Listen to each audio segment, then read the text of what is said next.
Bom dia, boa tarde, boa noite. Me chamo Bernardo Tandeta, sou membro da SDUFRJ e um dos representantes nacionais do Public Speaking aqui no Brasil. Na aula de hoje eu vou ensinar vocês um pouquinho mais sobre linguagem não verbal. Antes disso, eu vou apresentar um conceito: o conflito entre a primazia da forma e a primazia da substância. Pelo fator performático do PS, muitas vezes a gente cria uma concepção errada na nossa cabeça que a gente fala bonito pelo simples fato de falar bonito. Essa, então, é a primazia da forma, onde o fim do discurso é ele mesmo, é o ato, como eu disse, de falar bonito.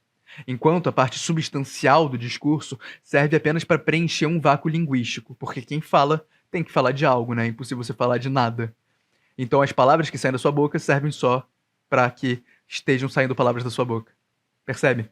Essa forma é uma forma incorreta de se pensar o public speaking, porque no public speaking o ponto principal não é simplesmente a oratória por si só, mas passar uma mensagem.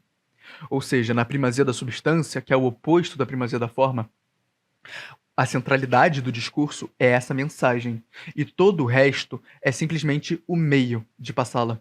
E quando eu digo meio, eu não estou só dizendo a forma como a mensagem é passada, mas todo um processo embelezador da própria mensagem, para que, com a eloquência, essa mensagem seja, compreendida, e 2, sentida, engajada. Agora sim, a gente chega ao corpo da nossa aula, a linguagem não verbal. A linguagem não verbal ela tem 3 dimensões, tá? A primeira dimensão é a do gesto, a segunda da expressão facial e a terceira do uso do espaço.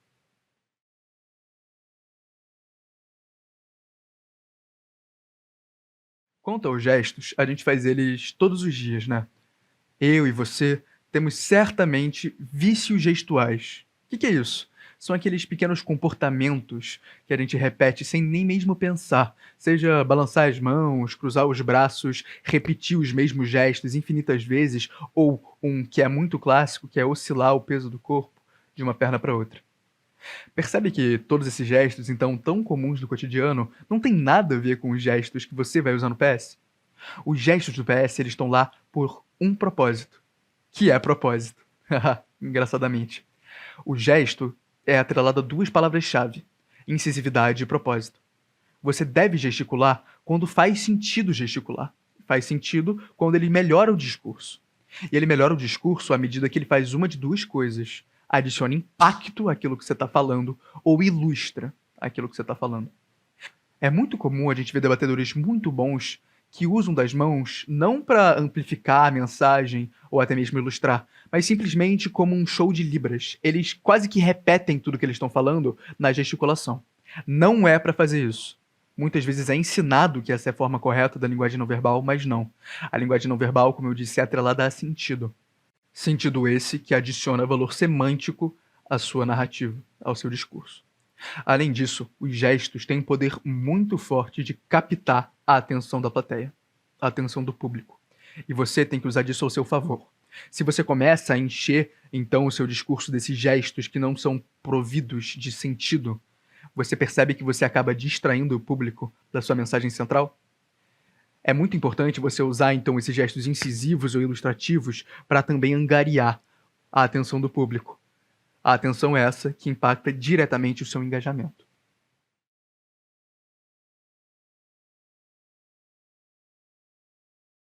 Passando para o segundo fator, então, nós temos as expressões faciais. Elas são extremamente comuns no cotidiano. Elas perpassam as nossas emoções no dia a dia, né? Quando a gente fica surpreso com alguma coisa, ó, o que a gente faz? A gente levanta as sobrancelhas, arregala os olhos e deixa a boca cair um pouquinho. Isso é muito mais efetivo do que você falar: meu Deus, como estou surpreso. No PS, você tem que se aproveitar, então, dessa capacidade física do seu rosto passar a sua emoção.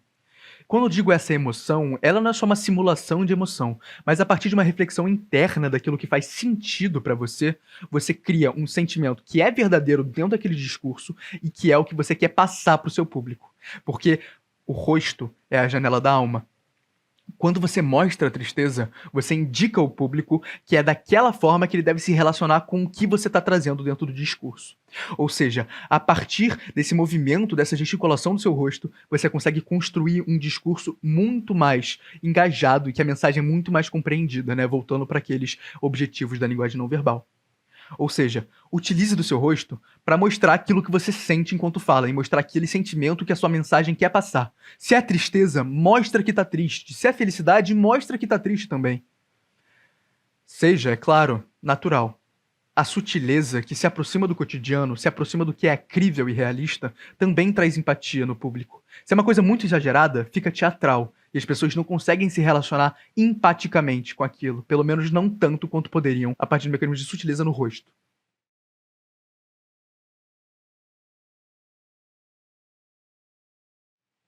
Quanto à terceira dimensão, nós temos o uso do espaço.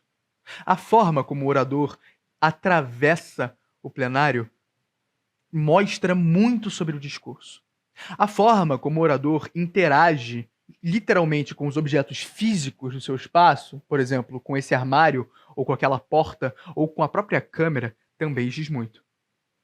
Quando você se movimenta em excesso pelo plenário, você demonstra insegurança, né? Quando você se movimenta sem sentido, você pendula pelo espaço, anda sinuosamente, você, faz a gente perder a atenção a partir desses movimentos que não fazem sentido, e dois, demonstra insegurança, outra coisa que desengaja o público. Quando você se relaciona com o espaço físico, pela sua vez, quando você se aproxima da câmera, por exemplo, ou do orador mestre, se for presencial, percebe que agora, só de eu estar mais perto, trago um tom de intimidade para a mensagem. Eu mostro para vocês que vocês devem engajar com a minha mensagem de maneira íntima. Se eu me afasto, é a coisa oposta. Eu estou mostrando que a mensagem é estranha, traz desconforto. Se eu me abaixo, olha como eu estou reduzido. Engajem com a minha mensagem assim. Se eu estufo meu peito, a mesma coisa. Eu acho que vocês entenderam.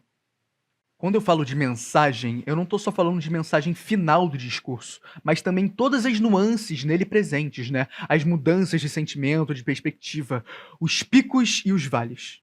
Essas nuances e mudanças de sentimento se relacionam diretamente com o conteúdo do seu discurso. Então a linguagem não verbal permite você construir conteúdos mais profundos, à medida que eles se apresentam de outras formas que não só pela fala. E a estrutura do seu discurso também fica muito beneficiada, à medida que essas mudanças de perspectiva, picos e vales, têm a ver necessariamente em como você passa pelo discurso. E quando você demonstra isso através da linguagem não verbal, também tem um ganho objetivo. Percebe então que a linguagem não verbal é formal, um critério formal, porque ele interage justamente com toda a substância, à medida que ele engloba todas elas e transforma, e traz essa autenticidade ainda mais para cima. Dito isso, adequar a linguagem não verbal ao seu discurso é o ponto de partida para que suas ideias originais, seu esforço e tantas outras coisas possam ser passados tanto para o público quanto para os oradores mestres. Quando vocês entenderem a linguagem não verbal como tão meticulosa quanto os outros critérios do PS, vocês vão ver mais satisfação ao fazê-la, ao mostrar mais da sua própria individualidade, mas também um aumento significativo na sua pontuação, pelo menos na parte formal. Quanto ao PS em modalidade online, compreendemos que a linguagem não verbal fica numa posição singular. Ela é afetada diretamente à medida que muitos oradores acabam enquadrando seus vídeos de maneira a cortar seus gestos. Isso dificulta nossa própria avaliação do seu discurso. Por mais que a gente vá julgar de maneira adequada, por exemplo, se você gravou o vídeo sentado, julgaremos de acordo, é importante sempre ter muita atenção a essas especificidades.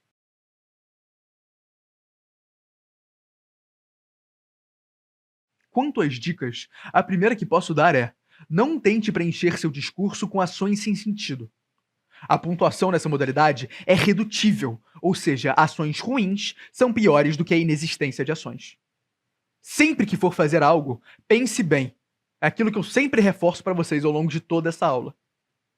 Outra dica que eu posso dar é que gestos com sentido, expressões faciais com sentido, uso do espaço com sentido pode ser feito com calma. Isso não só vai te dar tranquilidade na hora de fazer, mas vai mostrar que você aprecia e que você aproveita esses gestos. Ainda por cima, te dando tempo para pensar o próximo e programar o próximo.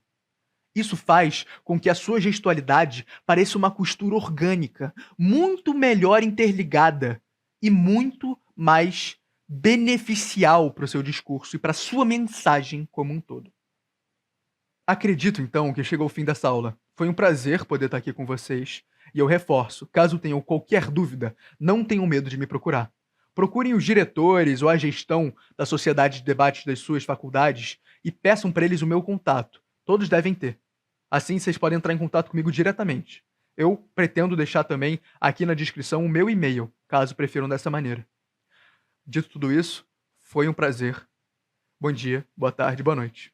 Tchau, tchau.